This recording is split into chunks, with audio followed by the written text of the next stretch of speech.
এবার শাহজাদাপুর গ্রাম পঞ্চায়েতের 2 সদস্যকে বকখালি থেকে গ্রেফতার করল জয়নগর থানার পুলিশ। তাদের বিরুদ্ধে 2022 সালে জয়নগর মজিলপুর পৌরসভা নির্বাচনে আগ্নেয়াস্ত্র নিয়ে ভোটদাতাদের ভয় দেখানো এবং ভোট লুটের অভিযোগ। 2026 বিধানসভা নির্বাচনে বিজেপি সরকার গঠনের পর তৃণমূল সরকারের দুর্নীতিগ্রস্ত নেতাদের উপর বিশেষ নজর দেয়। রাজ্যের বিভিন্ন প্রান্তে গ্রেপ্তার ও হয় বহু তৃণমূল কংগ্রেসের ছোট বড় নেতা। এবার জয়নগর থানার পুলিশ শাহজাদাপুর গ্রাম পঞ্চায়েতের 2 সদস্যকে গ্রেপ্তার করল। ধৃতদের নাম জয়নাল শিকারী ও গিয়াস উদ্দিন খান।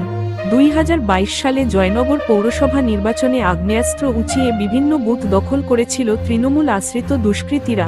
সেই সময় কোথাও ভোটদাতাদের আগ্নেয়াস্ত্র দেখিয়ে ভয় দেখানো, কোথাও বা ভোট লুটের ঘটনাও ঘটে। পুলিশ সূত্রে জানা যায়, ধৃত 2 ব্যক্তির বিরুদ্ধে অভিযোগ, 2022 সালে জয়নগর মজিলপুর পৌরসভা নির্বাচনে ওই দুজন আগ্নেয়াস্ত্র দেখিয়ে ভোটারদের ভয় দেখানোর পাশাপাশি ভোট লুটের সাথে যুক্ত ছিল। পুলিশ আরও জানায়, অভিযুক্ত 2 ব্যক্তি বকখালির একটি হোটেলে গা ঢাকা দিয়েছিল। গোপন সূত্রে খবর পেয়ে পুলিশ বকখালির সেই হোটেল থেকে 2 জনকে গ্রেপ্তার করে। আজ অভিযুক্ত 2 ব্যক্তিকে বারুইপুর আদালতে পাঠানো হয়। আপনার চোখের সুরক্ষা ও স্টাইলের নির্ভরযোগ্য ঠিকানা দাস অপটিক্যালস।